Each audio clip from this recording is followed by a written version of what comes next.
live. I'll mute that. We'll get started here. How's everybody doing this morning? Hey, if you've had an aha, if you've had an awakening, if you've had something that's significant that's changed in your day because you've decided to change the way you look at things, that would be awesome. Just type an A in the chat. Hold on. If you've had something, it's pretty live. That's pretty like real close to live. So let me shoot that down here. Okay, so Fatu's had an awakening. So when I get done here, we'll have a conversation. Why does Steph look like she's in like this CoverGirl commercial with her hair blowing and the wind going there? I'm just out for a walk because the weather is nice. I was wondering if maybe it was like a little video that plays over and over. So let's see here. No. Fatu, Joseph had an aha, Stanley. So I'm going to ask you about those at the end if you want to share those. So I'm going to ask you about those here at the end. So let me go ahead and get us started here. Let's see. Good morning. Good morning. Anybody new on the call? If you're new on the call, if this is your first time to the call, type an N in the chat so we can send you all some love. Ow. Kathleen, welcome to the call. Thanks for whoever invited you here. Appreciate you getting here and getting on the call this morning. Thanks, Kathleen. Great to have you here. Okay, so we're going to have a conversation about your brother. Oh, excellent. So let's see here. Come on down here. And today is January 10th. 2020, 30. Let's take it easy there, Skipper. 30. There we go. All right, so we're going to do present there. I'm going to go over here, do share screen. Yeah, you really get to see all of the how this whole thing operates. Can you all see that screen? Yes, we can. Awesome. Thank you, Fatu. Here we go. So hope. I like to take words that are simple, words that we use on a regular basis and turn them into some kind of anagram. What does it really mean? So I'll give you the definition here in a second, but hope stands for how our personality evolves. Isn't that what it really comes down to? Hope. Man, I hope this happens. Well, if whatever is about to happen to you, will it change you? So that's the question. What you're hoping for, will it change you? The chances are it will. Well, what's going to have to happen to let that change take place? There's going to need to be a change, something to change in you, a belief in you, a possibility in you, an action step in you. Something's going to change in you once this happens. So what is hope? Hope is allowing us to believe, to be able to accept at some point the thing we want happens. What's the difference between wishing? Wishing is that you really maybe don't have any control over it, right? How many kids there on December 25th were wishing for a present to show up? We're wishing for a particular gift. When do we stop wishing and it turns into hope? How many times has hoping made us hopeless? Right? Don't we say that about people? Oh, they're hopeless. Now, who's hopeless? Is it your desire for what they're supposed to do, what you want them to do is hopeless? You're going to stop hoping that they get better? Or are they hopeless? Do they even know? Is it earthworm? I want my earthworm. I want my earthworm that's outside in the yard out here. I want it to drive my car. Can't drive my car. It's hopeless. What? I don't think my earthworm's worrying about the worm outside in the yard is worrying at all about driving my car. So let's take a look at how being hopeful, the key word there being full. See, in Pandora's box, anybody ever hear of Pandora's box? Pandora's box, one of the things that happened is they didn't care about all of the other evils getting out of the box, all of the other desires getting out of the box. They didn't want hope. The gods didn't want hope to get out of the box. They didn't want man to have hope because that would make them not need the gods. See, when do you get to turn hope into action? When you get fired up enough, when you get strong enough, when does hope change? Here's the definition of hope: a feeling of expectation and desire for a certain thing to happen. Oh, there's that word, certain thing. What does it say in Wallace D. Wattles' book, Science of Getting Rich? It's not about doing certain things. It's about doing things in a certain way. So there's a certain thing, a very specific thing that you want to have happen. But we keep hoping for it. Edison kept hoping for the light bulb.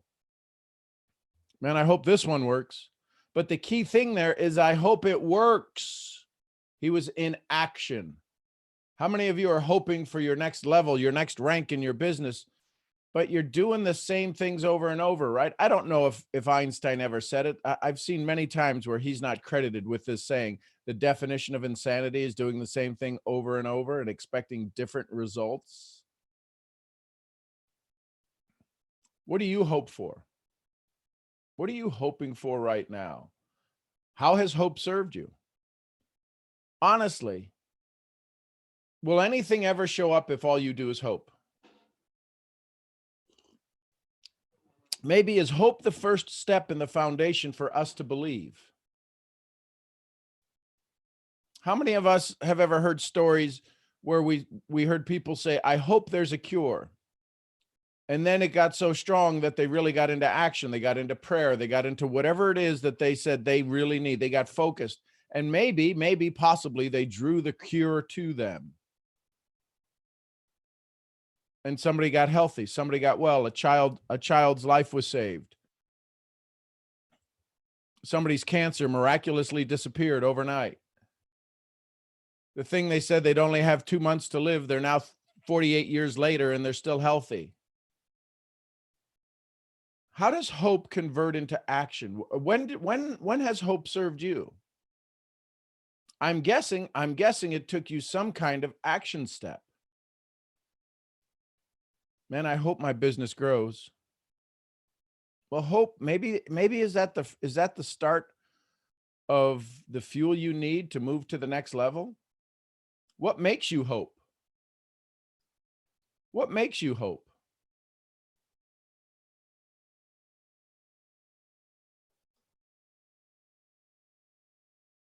When do you give up home? That's supposed to be hope. You know, I typed this. This was back from January last year. When do you give up hope? How do you give up hope? When does hope leave you? See, this whole thing, maybe hope is the start of us giving us the ability to have a decision. See, if what we hope for comes to us, there's some pretty big conversations that happen. I hope I get to the next rank. All of a sudden, maybe our income increases, and then maybe our family goes, oh, maybe that thing you're doing does work. That little hobby thing does work. How has your life changed with hope? I can tell you it's changed my life. It's given me clarity. Maybe in that word decision, we all know what the word decision means, right? Incision means to what? If you go to the hospital and they say, we need to make an incision just between the third and fourth rib, that means they need to cut in. Some of you may know the answer to this, but did you know that the definition, where the word decision comes from, means to cut off? Yep. Decision means to cut off. Not cut out, cut off. So when you have hope, is hope the first part of making decisions that say, I'm going to cut off the distractions. I'm going to cut off the things I don't believe in. I'm going to cut off the things that aren't going to help me so that I can have more hope. How many of you believe, just type an H in the chat if you believe our prospects are looking for hope.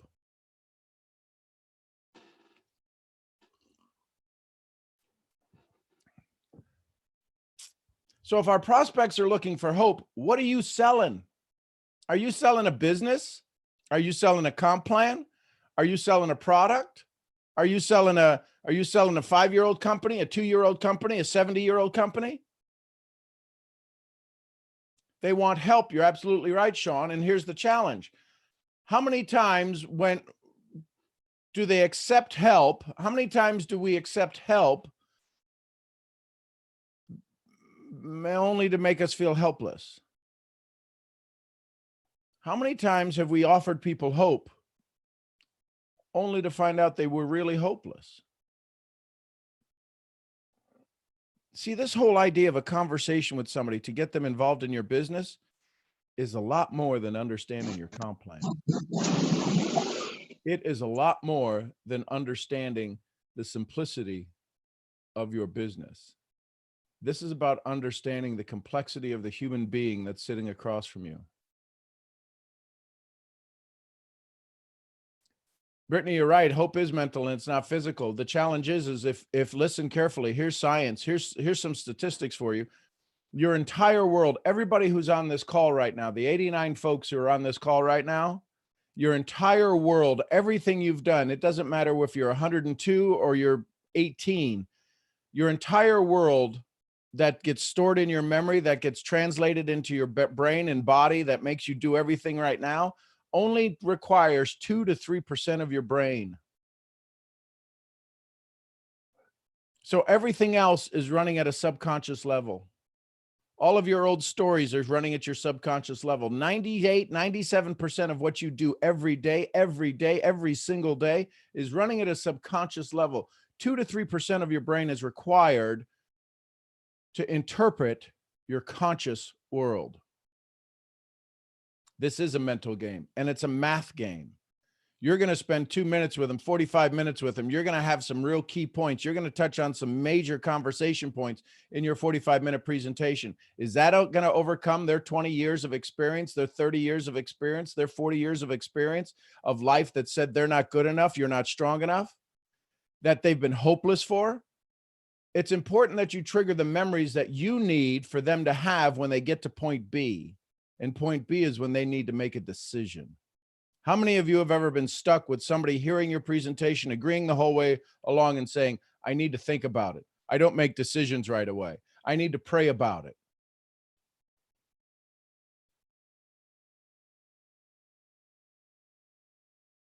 If we've all had that happen to us, the challenge is that we've triggered old stories that are sitting there in the wings going, don't do it. Don't do it. You're stupid if you do it. Remember the last time you did something like this? You failed. Oh my God, this is just like that last thing. And all they're doing is standing in the wings, shouting at the conscious person going, you can't do this. You're not good enough. You're not strong enough. So maybe we do need to inspire their hope. Maybe we need to ask them a question. How many of you have ever used in your prospecting? Tell me the last time you hoped for something. What did you do the last time you were put in a situation where you were hoping for success?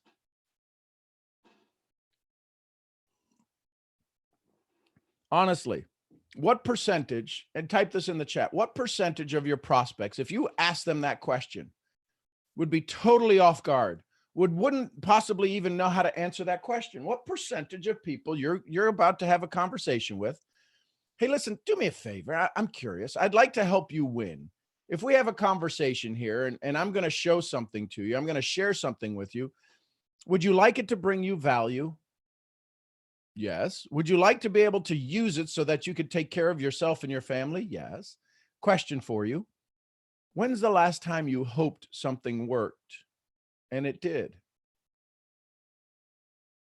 I promise you, it's the same time if the same question that I use when we ask people about being part of a winning team. If you were to ask your prospect, when's the last time you were on a winning team? Well, what do you mean? My off? No. Maybe a sports team, a community team, a volunteer team. When's the last time you were on a team that absolutely just amazingly won? You knocked the ball out of the park. You did better than everybody else thought you did. You won the championship. You hit your goal in volunteerism, whatever it was. When's the last time you were on a winning team? You know how long ago it is that most people have to think back to that? And then you're going to tell them they're going to be on a winning team tomorrow. You're going to introduce them to 4 people that tell them they love them. They think they're amazing. Welcome to the team. They're going to freak out because you haven't given them a chance to activate the stories that let your story become a true one. How much time do you spend hoping? Hoping really doesn't get us anywhere. Who do you hope for? Yourself, someone else? Man, I hope my team does better today. I hope they sponsor people today. I hope. It's off to work I go. What are your rules for hope? Have you ever set up the rules to allow yourself to hope?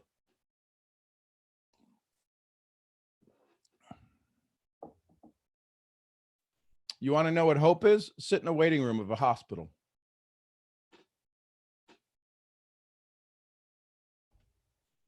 You want to know where hope disappears? Go to a graveyard.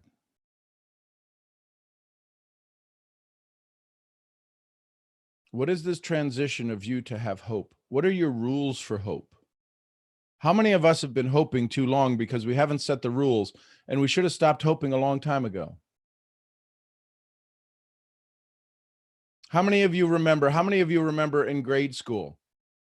Now, I'm going to date myself here. I don't know if they still do it today. You probably use text. Anybody ever send notes? Do you like me? Circle Y or no, circle yes or no. Anybody ever remember those in grade school? Yeah, thank you, Becky. Hey, Becky, how are you? Great to have you here. It's bright and early in Oregon. It's 4:30 a.m. coming at 4:45 a.m. So you remember the notes. What did you do when you passed that note?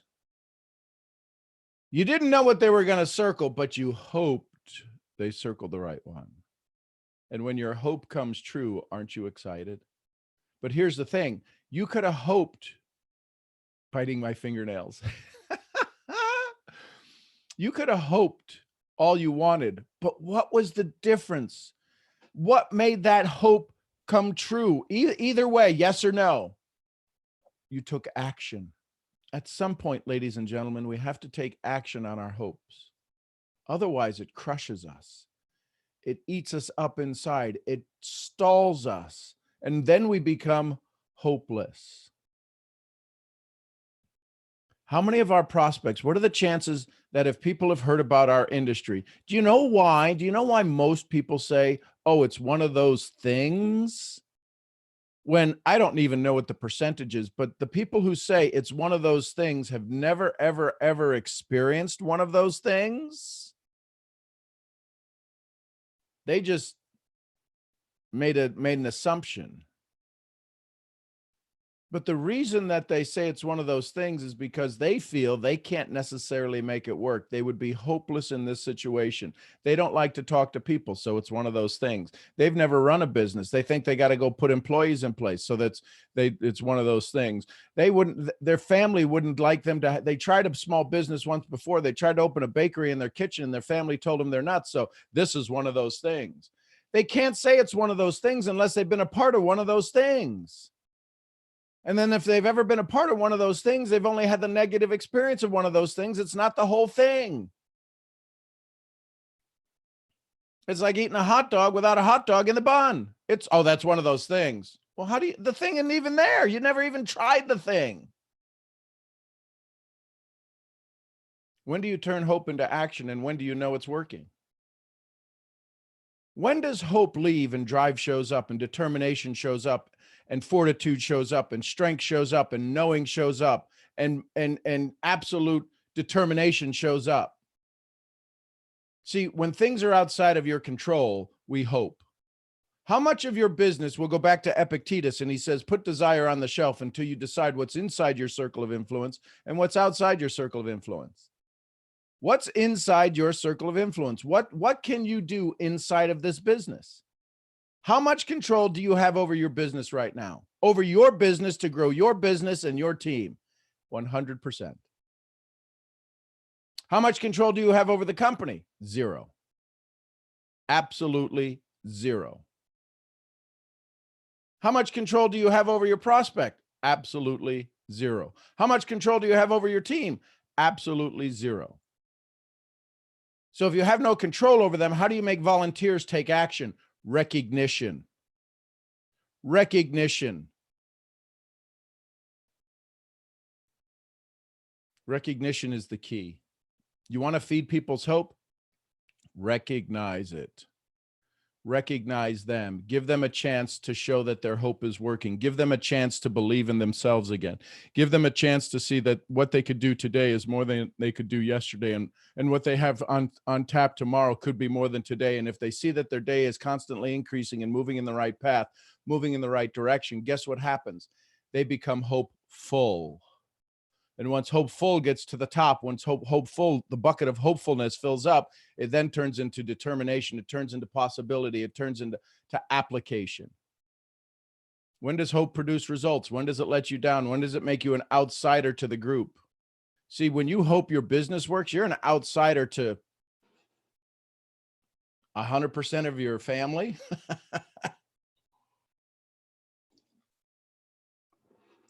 Until your family sees it work. There's somebody on this call who gave some product to their mother, and their mother is like absolutely been this biggest reason a lot of people are joining, because her clarity showed up, her life has changed, and she looks great. And she's this kind of firecracker of a woman that just tells the truth. Well, no, I was that before, I'm this now. And everybody's like, well, if that's working, I need that. See, when we see the results that we're looking for, hope turns into belief. So how many of you are hoping people join your team and you haven't taken the first step forward in your business? How many of you are running a silent business, meaning nobody knows what the hell you're in?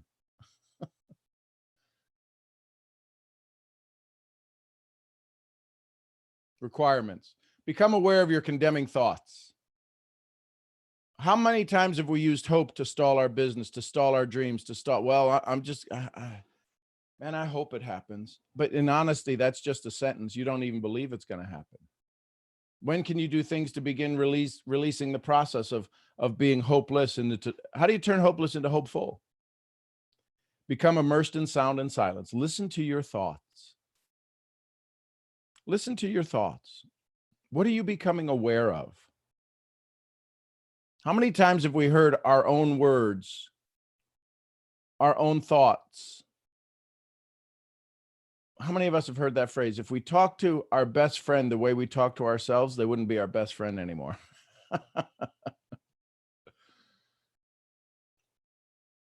What belief do you have towards forgiveness? Maybe you need to forgive yourself a little bit. You need to give yourself a little more forgiveness to turn hopelessness into hopefulness. And once you have hopefulness, maybe that's the starting fuel. Maybe that's the starting gun for you to have desire to move in a direction that you haven't before. I hope this business works. Listen, does the business work?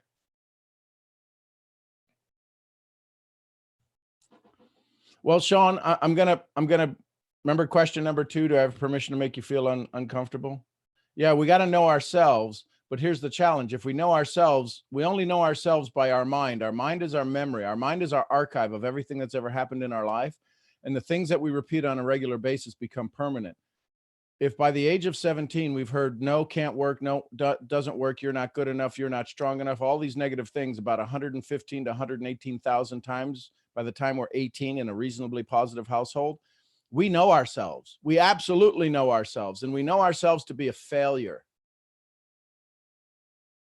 But there are moments where we've done some amazing things in our life and we've forgotten about it. That's why we need to get around people like the folks who are on this call to give us the hope, to make us realize, to make us remember. I need to get reminded every day that I'm pretty good at what I do. Why? Because I sit here in my own body, in my own experience, and say, did I do enough? Could I have done more? And the answer to that is always yes. Then the question is do I bog myself down and cry and have a pity party for myself going, oh, man, I missed 3 key points on that presentation. I should have done this.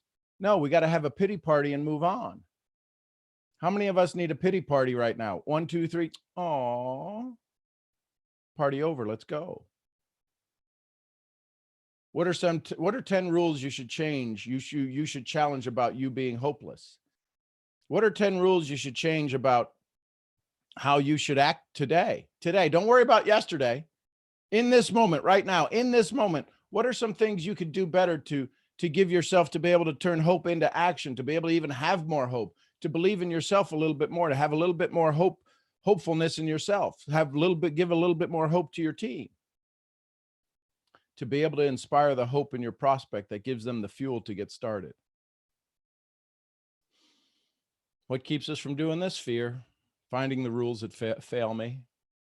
If I start to become hopeful, here's the challenge. This just hit me.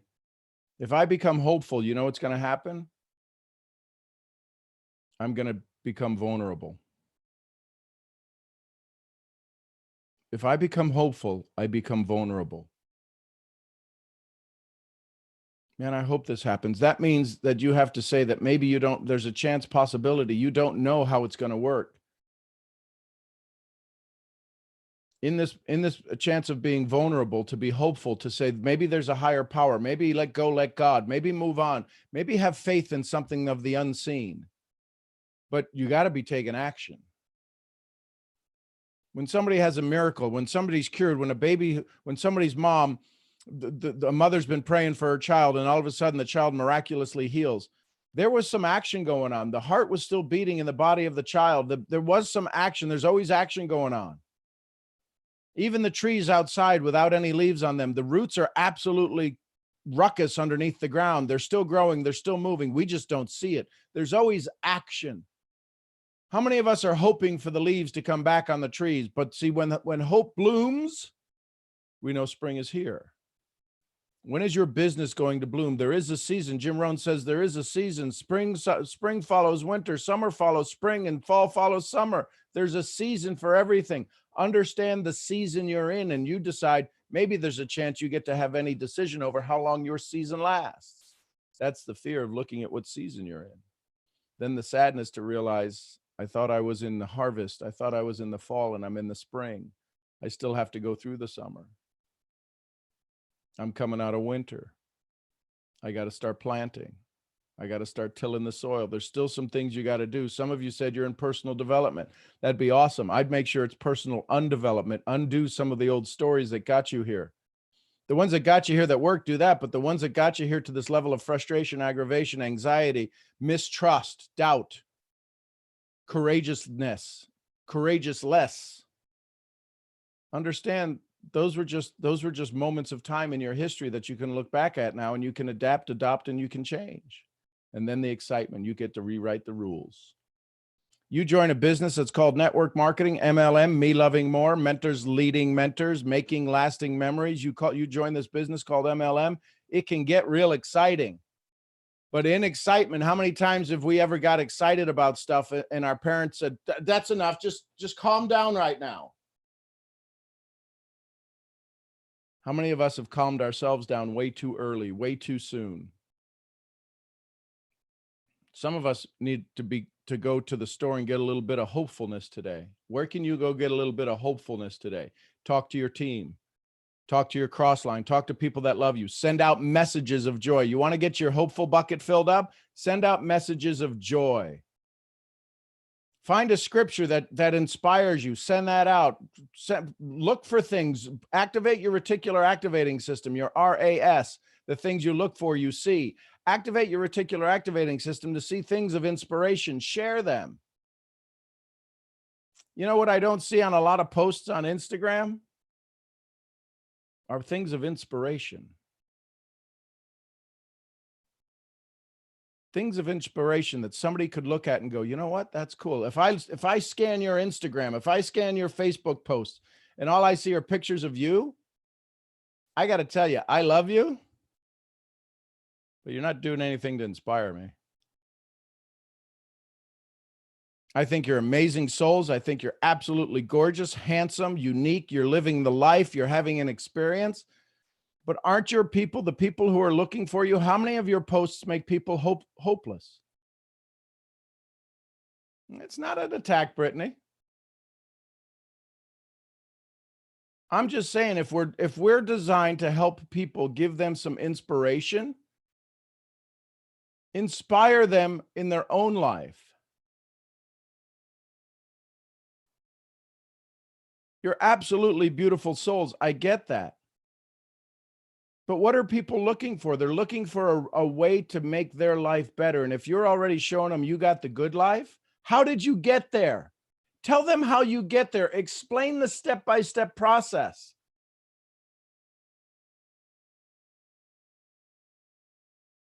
You're amazing souls. See, you're not in the business of business. You're in the business of people. And some of you maybe haven't learned all of the rules about people. Think about yourself. Have you ever looked at somebody else's posts and said, man, it created desire. It created a longing. It created a feeling of lack in your life. Only about 3% of the population have this wired into them to absolutely turn that into motivation. We talked about this before. All of the sticky notes, people stuck everywhere. Why aren't people still sticking sticky notes everywhere? Because it didn't work. It didn't work for the ones that were hoping it would work for. It would work for them. I put sticky notes everywhere. Nothing changed in my life. Because you didn't change the computer. You didn't change the glasses that were looking at it. See, all too often we're taking these ideas, we're taking other people's gold, we're taking the 3%ers instructions and trying to convert those into our 97%er lives. And it doesn't convert. They're telling us what they're doing at the 3% level. They forgot what they forgot the transition from 97 to the 3%, from the struggling to the doing well to the winning. We're talking about human nature. Listen, in 40 different languages, I've been able to share with people and help with people. Everybody, you know what every mom wants? More for their kids. Doesn't matter what country, what language. You know what every parent wants? They want their kids to do better than them. You know what every child wants? They want to be able to figure out a way to take care of their parents. That's an awesome picture, Bridget. Is that mom? Maybe grandma? That's an awesome picture. That picture inspires me. So with that being said, what'd you learn? What'd you like? Get some feedback on this. Good morning to everybody that just recently joined us. That's your grandma. Awesome.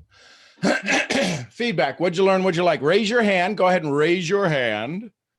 That would be awesome. Raise your hand. That lets me call on us orderly here, since we've got so many amazing souls. Oh, well, on the computer, yes. So Wave BTL, go ahead. I definitely want to say, well, this is my first time speaking on your call. I definitely want to thank you for all the wisdom and the knowledge that you drop. It's amazing. It gives me so much motivation going into the day. Definitely loved when you said, how do we go from hopeless to hopeful? You know, and so many times we can get in that state of hopelessness and not really know where to go from. Oh, I think I just, hold on, Wave, I muted you. Go ahead, keep going. I'm sorry, brother. No, it's all right. I was just saying, I loved when you said, how do we go from hopeless to hopeful? You know, and so many times in our life, we can feel hopeless and we can feel like, damn, I don't know where to go from here. Damn, I really feel like I'm at a low point. And sometimes we struggle to find that answer. And a lot of the things you said definitely cleared some things up for me, you know. And I definitely just want to thank you and thank you for everything that you're doing for this community. It's amazing. Wave, I appreciate it. And so before we're gonna go on to Manny next, but I need, you guys know I pick up on words, right? And I've heard this for a long time, and it hit me today. And I see it sometimes on post. I'm given credit with dropping a whole bunch of gems, a whole bunch of great information. Listen carefully. If I drop it and you tell me I drop it, there's a part of my brain that says, well, I hope somebody picks it up. So I'm going to ask you, you don't have to say it out loud, but I'm going to ask you to just mentally say, if you think I've, quote, dropped some content, say to yourself, that one I'm going to pick up, that one I'm going to take. Because if we drop it, how many times have we seen people drop stuff on the streets? We see them drop garbage, gum, money will pick up. You didn't say he dropped it and left it. You said, I picked it up. Look what I found. So I'm just, psychologically, there's a part of me that says, when you guys share stuff with me, I take it. I don't ever drop it. So just a thought. So that's the way my crazy brain works. Manny, go ahead. We've got Manny online too. Go ahead, Manny. Thank you, Sean. Thank you. I appreciate you. My brother Sean, good morning, sir. Good morning, my brother Manny. How you doing today? Outstanding, man. Good. First of all, before you were here, I was telling everybody I'm addicted to your calls, man. Like, I wake up, I need a dose of Sean in the morning. But I need a dose of Your- Manny. Yeah. Your this specific call, it was I would like to say ever since I started the business I'm in, I'm full of hope, I'm full of faith, I'm full like I know for a fact that I'm vibrating on a frequency I've never vibrated on before. Congratulations.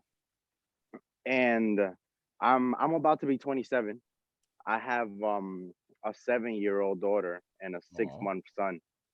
And they're obviously the biggest blessing in my life, but I also feel like not that I'm old, right?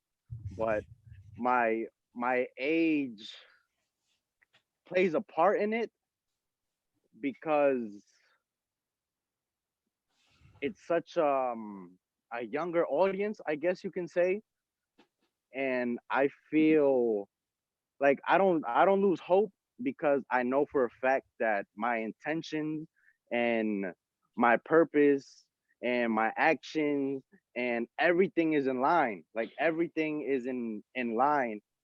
And I know that if not this year, if not next year, if not the next year after that, I know whatever I wish for is gonna come true. But there comes to a point where I don't want to call it reality, but I feel like, man, like it's just not unfolding for me. So Manny, I got to ask you a question. 3 questions. Permission to help, Yes, sir. make you feel uncomfortable, Yes, sir. take you out of the uncomfortable feeling. Yes, sir. You ready for a quantum leap? Yes, sir. You keep talking about this year, next year, the year after that. You know, so it's next year, 2022 at 8:09 a.m. New York Standard Eastern Standard Time. You know what time it's going to be? It's going to be now. 10 years from now, when I ask you what time it is, what time is it going to be? Now. You know why it's going to take you a year, 2 years, 3 years for you to have all of this thing happen, for your faith to come to fruition? It's because you're going to finally believe in the now. Let me ask you this. When you pick up your 7-year-old daughter, can you feel her in your arms? Yes, sir. Well, she's 7. Do you think you'll be able to feel her when she's 14, God willing? Yes. Well, why aren't you waiting on feeling her, picking her up when she's 14, when she has her quinceañera, when she goes out on her first date and you have to kind of wrangle the boyfriend to make sure that he's, got his head squared on straight? Why aren't you worrying about all of that? Because you're picking up your 7-year-old daughter in the now. Yeah. Can you worry about all of that? When will you worry about all that? We say we'll worry all about that when we cross that bridge. Why are you worrying about crossing the bridge in your business when you're standing on the right side of the bridge right now? The other side of the bridge doesn't make it right. You got to cross it when you get there. The challenge is you're never going to get there because you're always worrying about crossing the bridge, and you just need to be standing at the bridge. You need to be aware right now. So let me ask you this. When you pick up your 6-month-old son, is it 6-month-old son? Yeah, 6 months. When you pick up your 6-month-old son, when are you with him? Now, that moment. So why are you worrying about your business 2 years from now? You want your business to explode. It's right now your business is going to explode. The only reason you're waiting 2 years is so you can have enough belief in yourself that it's ready in time for it to explode. I don't want to cut you off, right? But like I said, the business is appealing to a younger crowd. So as a 27-year-old, I don't really have I don't want to say I don't. Okay, so let me not cut you off and cut you off. So I'm going to cut you off. So you're 27. Give me an age range of the younger crowd. 18. So were you 19. ever 18? Were you ever 18? Yeah. Then why aren't you mentoring them? Because I don't know where. I don't want to say where to. I feel that the right thing to do, right? Because I don't have access to it. The right thing for me, I feel like the thing for me to do is to go up to random strangers or speak to random people, and I guess that falls down to me getting out of my comfort zone. Yeah. But so let me ask you this: how many 27-year-olds do you think are out there that are new dads? A lot.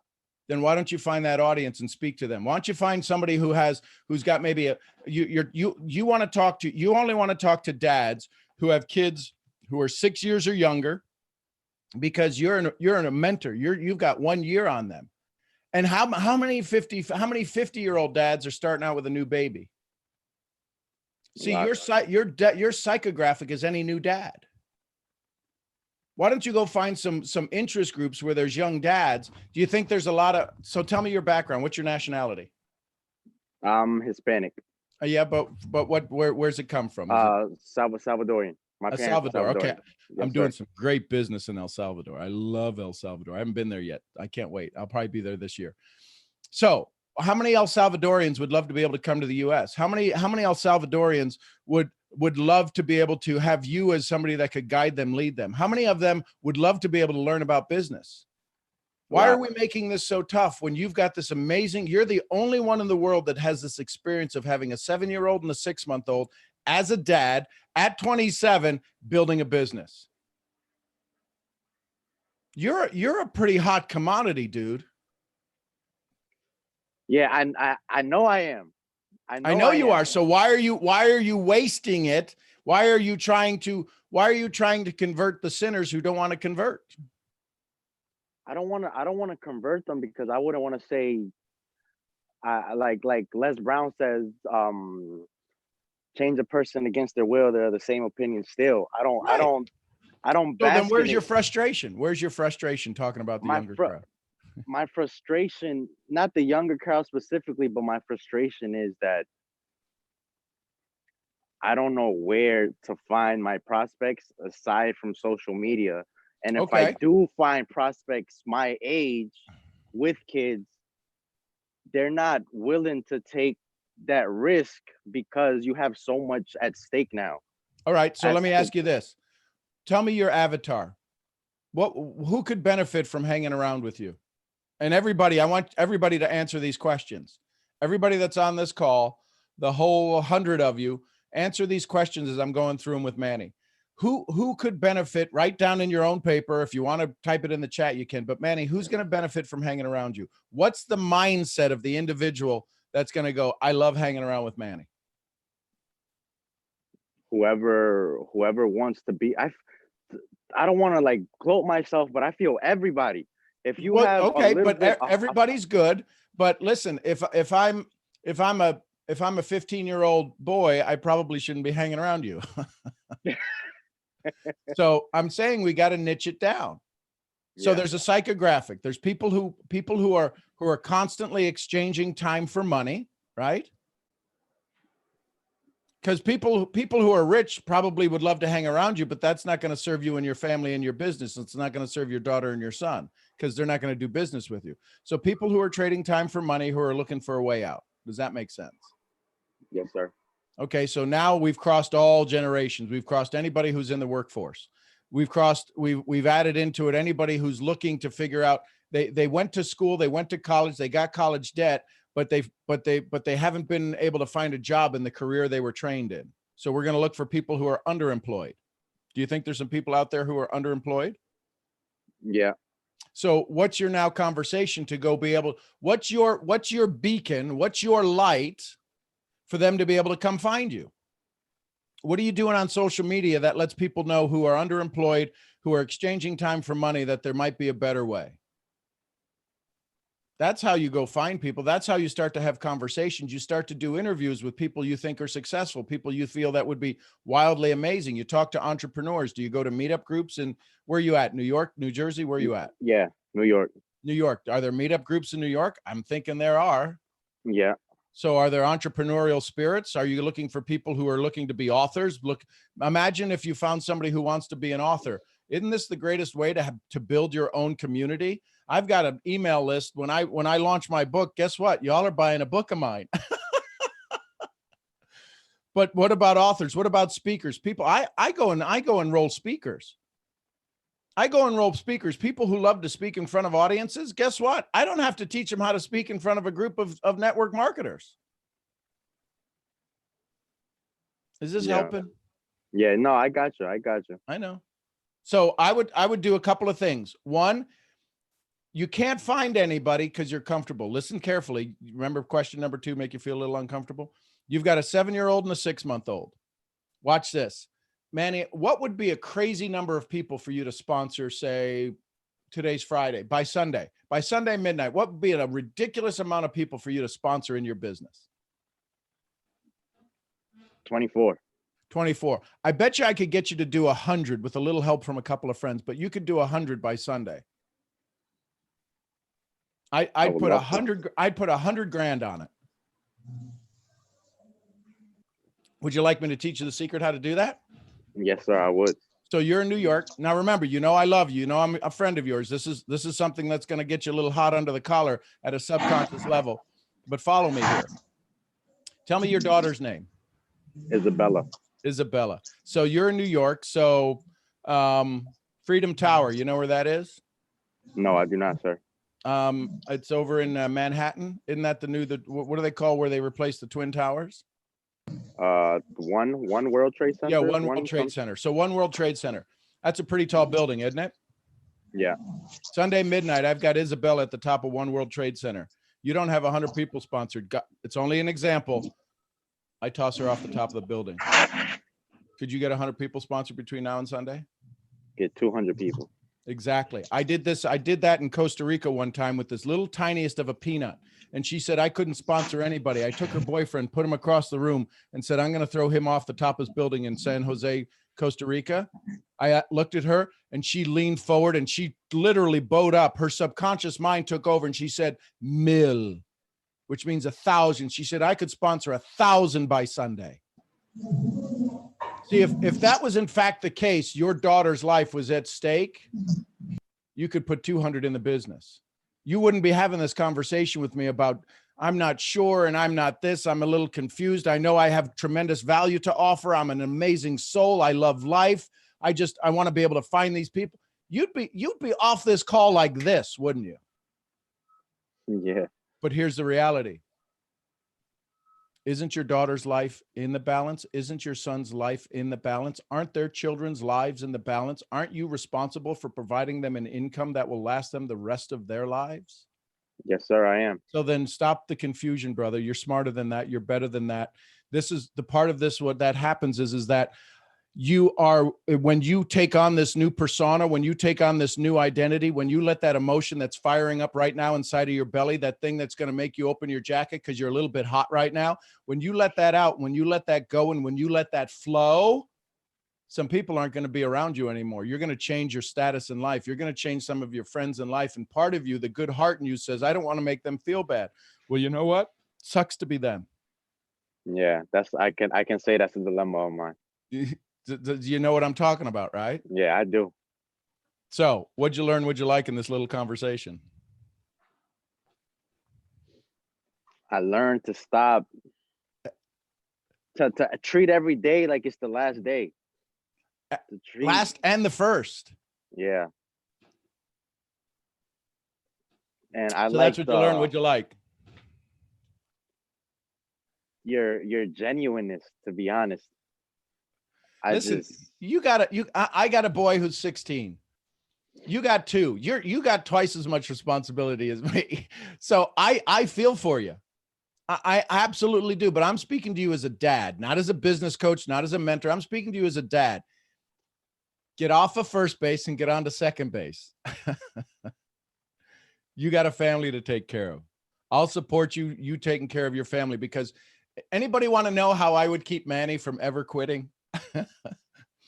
Hey, Manny, you're tired, you're frustrated, you're aggravated. The company did this, the people quit. Let me ask you, are the goals you set for Isabella, are they still important? Hell yeah. Then let's get back to work. 1, 2, 3. Oh, cariño. Okay, and then let's move on. Right? Yeah. Manny would never quit. I would never quit on Manny. Why? Because as long as Elizabeth and his little boy is alive and his bride is alive and we're taking care of families, it doesn't matter what business we're in. Why are you letting your business guide how you take care of your family? Why are you letting your team guide how you take care of your family? Why are you letting society guide how you take care of your family? It's your family. Go take care of it. Say your prayers, ask for help, have faith, go do the work. Yes, That's sir. my thought. I've made a lot of mistakes before. I could be wrong on this. Chances are I'm not. But No, does that you're help, not. Manny? Yes, sir. It helps a lot. Thank you so much for your time, Sean. Awesome, brother. I love you. Thank you. I love you too. Okay. Bye for now.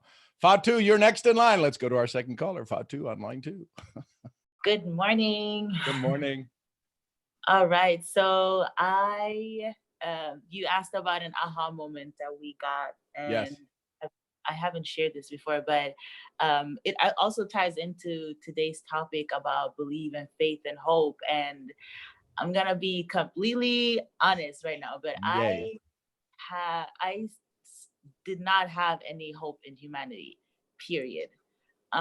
Because of like world events that was going on and then stuff that happened in my life. And slowly but surely, also being part of this community, I think the first or second call of your call that I was on, I just kind of looked up in my apartment. I was like, what is happening? What is going on?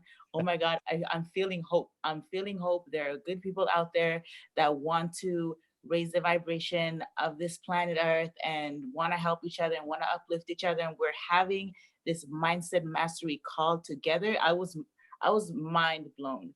And every single day, I open my heart a little bit more, a little bit more. I gain a little more strength every single day. And I noticed this is a really small thing, but it was also huge. So in LA, we like to text each other. We don't like to pick up the phone and call each other. So I called my friend up the other day and he missed my call and then he called me back and he said, I'm so surprised that you called me. I was like, oh, well, I'd be checking up on you sometimes. And he said, yeah, but you don't call me. And that struck me that I was like, yeah, we don't really call each other. And just that little thing changed the way he looked at me and I looked at him. And I just like changed the way I looked at everything. And you mentioned, or like you always talk about building relationships. It's not about like me sponsoring anybody into my business. And I'm really understanding that more and more and more and want to open up my heart even more and be of service to mankind because of this community. So thank y'all so much. And everybody who has shared, like you don't understand how much it means to me and for like generations to come. Like we're not only healing ourselves, we're healing generations to come. So thank you so much. Fatu, here, I want you to hear this and not to add any pressure to it, but as you get better, we all get better. So thank you for allowing yourself this journey. Thank you. Awesome. I love you tons. Thank you so much. I can't wait to meet you all. Same. We're gonna laugh so much. Awesome. All right. Thank you. We're going to go to Joseph on line 3. Sean Joseph. Good morning. Good morning, everybody. Good morning, Sean. Good morning. It's a blessing to be on this call. I am so inspired right now. You got me so pumped up. I'm ready to go take over the world. I feel like you had my son on the top of that building, and it's time for me to get to work. So I want to thank you for that. I just want to comment on the hope. I truly believe in the laws of attraction. I believe in universal law, and I believe that we create our own reality. I believe that with knowledge of self, and knowledge, you don't really need hope. And that's just saying it lightly. Um, and I say that because I know myself. I know I am a creator. I know I'm a creator of my own reality. I know that at one point in time, I was a baby and I looked around the world and I launched a desire because I saw everybody walking. And I said, I want to walk. And I started walking, right? I did the work. I put in the work. I took the action. I didn't hope. I didn't sit there and say, oh, I hope one day I'll be like them and I could walk. No, I said, let me start crawling. Let me, fall down. I'm going to get back up and I'm going to walk. And today I am where I'm at because of those desires. So I get where you're coming from. I am in agreement with you, but I still believe that knowledge and just knowing who you are, knowing that you are a creator of your own reality, knowing that the power lies within you, knowing that there's nothing outside of yourself that you absolutely need in order to make things happen. that squashes the hope. That give Well, it me does, a, but the challenge is that, Sean, I 100% agree with you. When there is a knowing, there is nothing else to know. exactly. The challenge is hope is an adult feeling. Hope is something we give ourselves a chance to fail with. Well, I hoped for it. It's an excuse that we Exactly. use sometimes. But when we know, if we know, there is nothing else to know. There is Let's get it nothing done. else to do. There is a knowing, it's already done. You just now have to fulfill it. When I plant the tomato seeds out here, how many tomatoes in a tomato seed? Several. Yeah, a bunch. Literally Several. millions, because I can take a tomato seed that grows from that one and plant another one, and another, right? And it just, how many forests are in an acorn? Sheesh. Follow me? Yeah, I got So you. there's this knowing that I'm starting a forest today, but it's with one acorn. When you know that, you're in the long-term view. Some of us want our results yesterday, and we haven't done the work today, and tomorrow we're going to be dissatisfied. We have to be in a little bit longer term game, right? Because everything has a gestation period. We've all heard the story about the cat and the elephant, right? They were friends. The cat has a bunch of kittens, and it goes to its friend the elephant, and it says, Ellie, we got pregnant at the same time. You haven't had your baby yet? No, we haven't. Cat has another litter. Cat has another litter. Cat has a bunch of litters. And the cat goes to Ellie going, I don't think you're pregnant. And Ellie says to the cat, the difference between you and me is that when my baby is born, it shakes the ground. Sheesh. How many of your dreams are going to shake the ground when they come true? You've got to know it. There takes a time. We don't know the gestation period of a dream. But when we know it, the dream is coming true every day. And it will shake the ground. It will shake your generational wealth. It'll shake your generational doubt. It'll shake everybody who's around you and went, oh, see, I knew they were a winner, right? You convert them instantly as your dreams come true. John, I appreciate you sharing, brother. Thanks for being on the calls. Thanks for your energy. You make the world a better place. Thank you. Awesome. I love the fact that we got the same name. Yeah, I love that too. I love that. Let's go to Maybank, Texas, and Rhonda Bird Parker. Rhonda, you online foe. Good morning, y'all. How are you? Good. So I am loving this call, but there's one thing that stuck out to me that I just wanted to see that if anybody else caught it, and if not, to kind of make it stand out into your thoughts. So I have learned a lot from Sean, a lot, and I'm kind of learning things in a different way now, just because of different things I've sorted through, some of the crap I've gotten out of my thoughts. And he mentioned earlier about when is your business going to bloom? And then Manny kind of started asking about that, when's it going to happen for me? And calls like this, Sean speaks to my action taker. And what that means is at any moment after we have a conversation like this, I could go run like 17 marathons and sponsor everybody that I pass. That's just, my action taker goes crazy. And that's great. That's great and all. But it can lead to some crazy problems too, because I won't have understood what season I'm in and what season the person across from me is in. And I wrote that down, and I wrote gold beside it, because this is where some of you guys are going, I can't get these people to hear me. I can't sponsor these people. No one's listening to me. Everyone's telling me no. And one of the things Sean told us on this call, seasons are so important. Living in the now, you have to live in the now. I mean, you don't have to. You can live in the yesterday and the tomorrow, and it's not very fun. But living in the now and understanding seasons will help you connect to the other person across the table from you if you can understand what season they're in. And that's a whole nother phone call for Sean to elaborate on. But I wanted to plant that in y'all's thoughts, because it's sinking into me even deeper and deeper. And I wrote quite a few notes about it. And for my action taker, when y'all inspire me and I hear Manny and the conversation between him and Sean, and then I just hear Sean, the other Sean, and he's on a whole nother level, a whole nother uh, playing field. All these conversations makes my action taker go crazy, and I'm ready to just go conquer the world. And that's great. I have to understand the season I'm in so I can know what I need to do as an action taker. Because when it's winter, if I walk out expecting to lay out in the sun in a swimsuit with the beach towel and flip-flops on, it's not going to work real well for me. I'm gonna freeze to death. I'm gonna get cold, and then I'm gonna get really, really frustrated that I didn't get a suntan.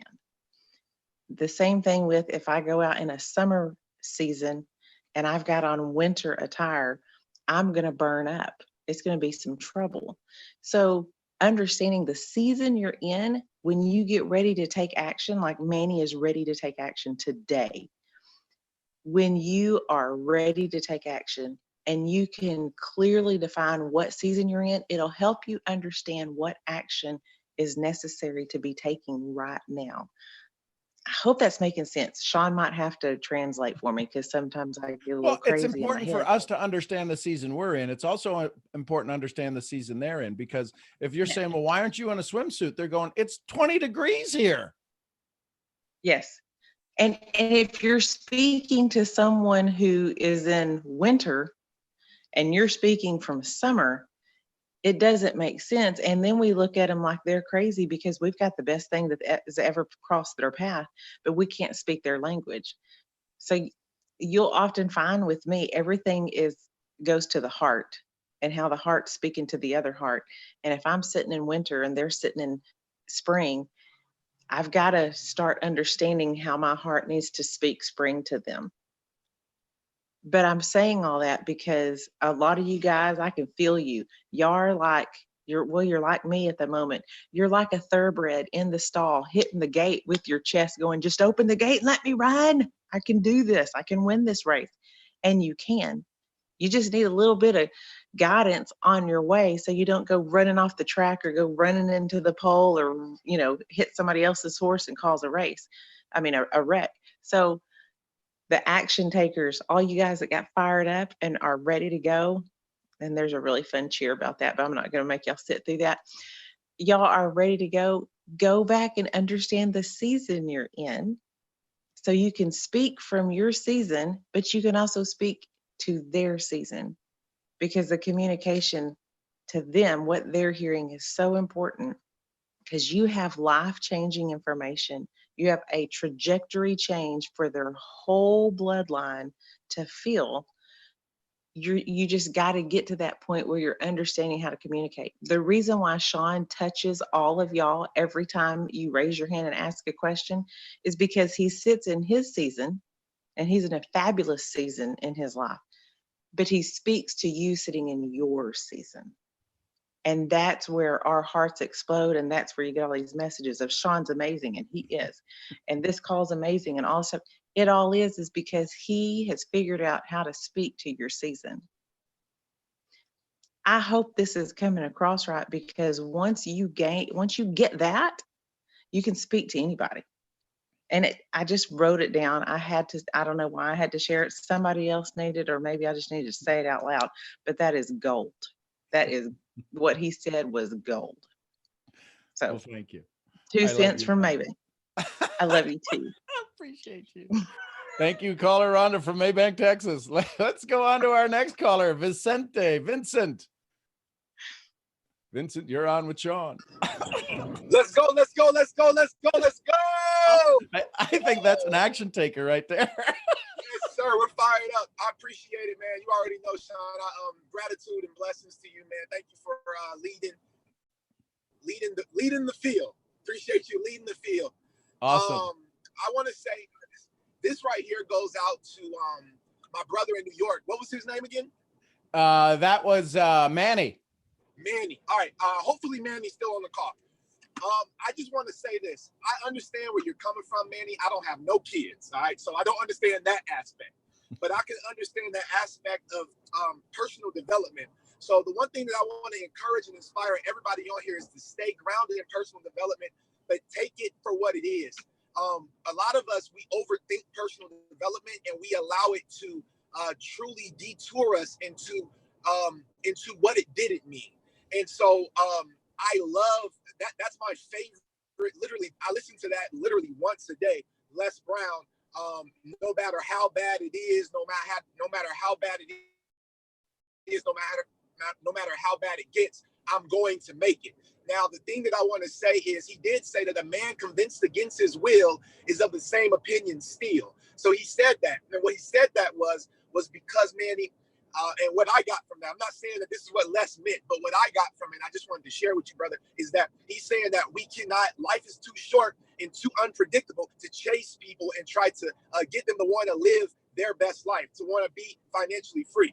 And so with that being said, he also said a couple of things. He said that you got to understand that easy is not an option. It's going to be hard. He also said that you got to understand that it's you, right? That it's you, Manny. The decision is up to you. And so I just wanted to tie in that, look, bro, stay grounded in personal development, but take it how it is and make sure you don't miss the other keys that are in there, because basically what he's saying is no matter how bad it is, a man convinced against his will is of the same opinion still. So even though you can't convince that person, let them go, right? Put them aside for this season. Come back and show them results when it happens. However, move on to the next person, because just because that person said no doesn't mean the next person's going to say no. And just because that person says no, so I don't care. Like yesterday, I prospected over 100 people on Instagram alone. All right, and I set up 20 meetings for today. I have 20 meetings today. So out of that 20 meetings, the law of averages says that I'm going to get 1 out of 10, right? I would have never got 20 meetings set up for the day. I would have never filled up my calendar, because if you don't have a calendar book, what you track will grow. So you got to realize that when you're meeting these people, make sure you pencil them in. Make sure you're setting these times. Make sure that you are disciplined, because that's what's going to take your business to the next level. So I appreciate your time, Sean. That's all I wanted. I just wanted to say that to Manny, because I actually dealt with the same thing listening to Les Brown. And I was like, I found myself saying a man convinced against his will, and then I would stop doing the work.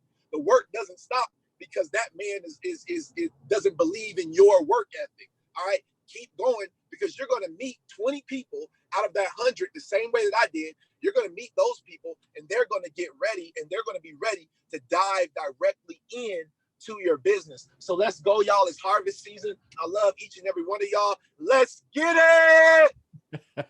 I think we fired up some action takers there. Here's the key. Here's the key. Vincent was just the absolute epitome of Zig Ziglar's definition of sales: transference of enthusiasm, and entheos means God within. So thanks for lighting it up, man. Vincent, I appreciate you. Let's go to Brittany. Last call, and then we're going to wrap it up for the day. So Brittany, we've got you on line 1. Yes. Good morning, everyone. Good morning. I know everyone I have one question, and I do have a little comment that I wanted to give to Manny. Sure. And I know everyone has been like speaking to him, but I'm 29. I've been in the business for a year, and the organization that I joined, they were prospecting a lot of college kids. But I didn't let that deter me, because at my age, I know that my social circle consists of people that are also my age. So I didn't look at it as far as that they're skeptical, but what I did was appreciate the fact that they are a little bit older. They may be in careers. They may understand the importance of investments. They do want to diversify their income. And it's just about what it is that you're utilizing to bring these people into your business. So it's not, hey, do you want to make some quick, fast money? When you talk to people that are older, it's, hey, you're working right now. I know you may like your job, but I know you want to travel. I know you can use additional money. You may want to buy a home. You may want to work on your credit. You may want to do retire early. And that is what will bring them into the business, because it gives them something else that they can do outside of their job that could just be like a supplement, not a replacement. So I just wanted to say that to Manny. And the question that I had, I asked it in the chat. I'm not sure if you saw it, but is hope, faith, and belief, are they interchangeable, or is there a hierarchy within them? I'm sure there's a hierarchy depending upon each individual situation. Love you, babe. How cute. That was amazing. I needed to see that. That was so cute. Oh, well, I ask her every morning if she'll marry me, and today she said yes, so I get to call her my bride again. I think there's that would be a conversation. I think they're all of the same energy. It's different levels of action, different levels of attitude. Somebody probably much smarter than me would have to give some input on that answer. I think it's a great question. I think the even a better question might be, is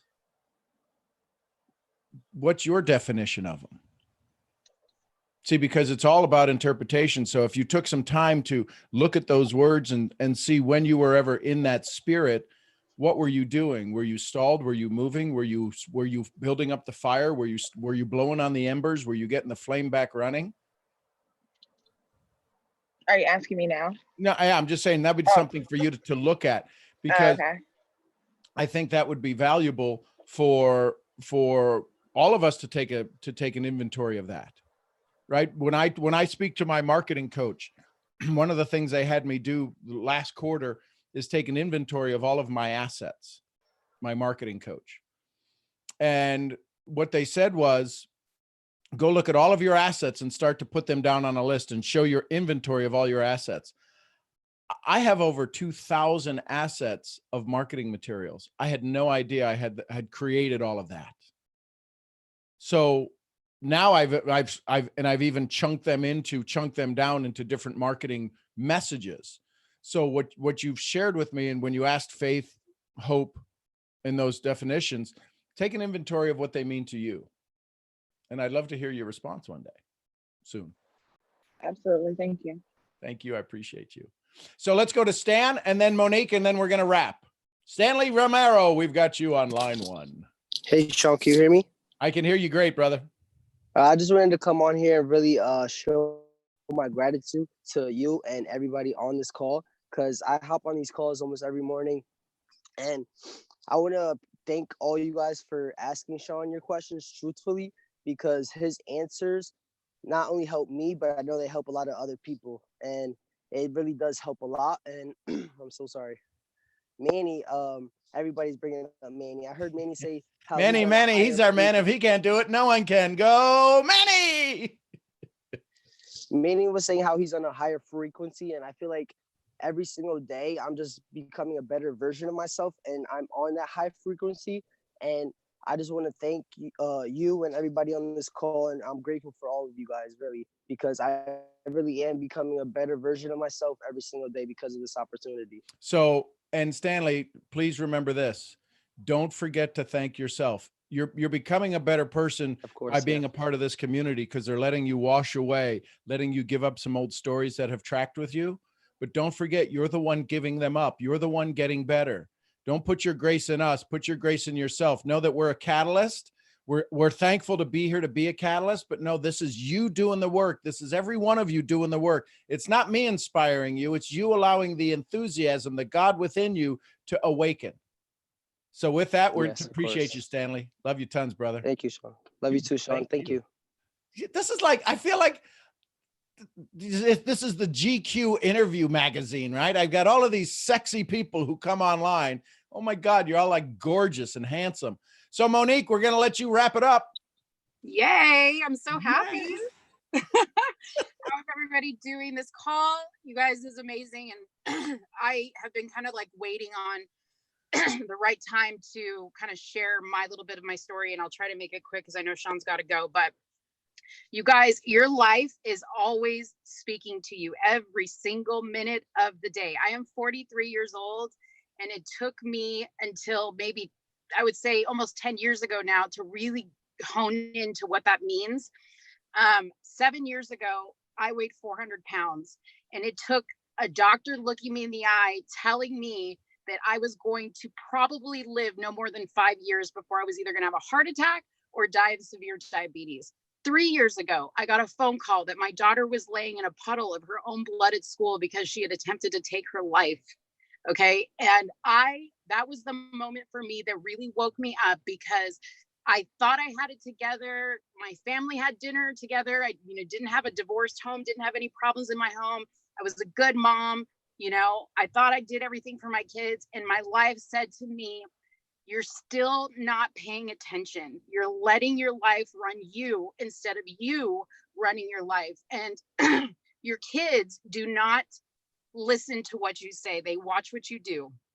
So instead of me saying to my daughter, I did say to my daughter, listen, babe, this is either going to be the worst thing that ever happened to us or the best thing that ever happened to us. So let's make it the best thing that ever happened to us. And that's what we did.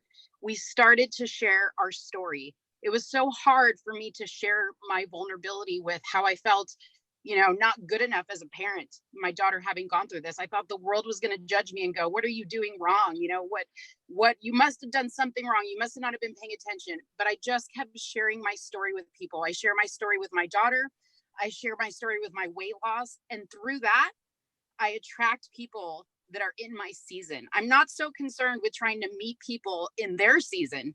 I'm just living in my season, and the world brings them like leaves around me, So I just wanted to say that, because I don't want you guys to lose hope and focus so much on trying to, relate to other people so much. Relate to yourself. Your life is talking to you all the time. Relate to that first, because when you relate to that, people will naturally relate to you, because they'll start to say, you know what, she's living in her truth. She's sharing her story. She's sharing her vulnerability. She's sharing her successes. That's what I want. I want that connection with myself. So that's all I got. I love it, Monique. Hippocrates, the father of medicine, realized at some point during his life that anybody who has a particular disease, there's 4 versions of that disease. And he classified there's 4 kinds of people on this planet. So there's a good chance that whoever you're talking to, there's a 75% chance they're not in your season. There's still there's 25% of the population who are exactly in the same season as you. You don't have to convince the other 75 to join your season. Go be good at your season, and those people in your season will find you, just like Monique said.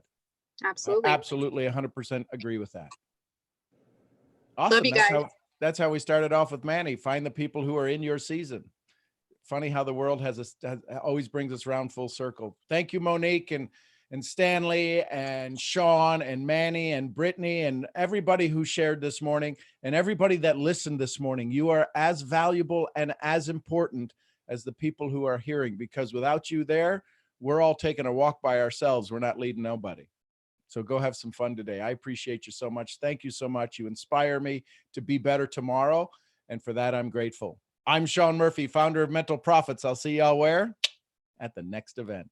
Y'all say bye to each other. Bye, everybody. Have a great day. Have a great day. Good day. It's been a pleasure. Bye. Have a good day, fam. Bye, guys. Bye, guys. Bye. Bye, y'all.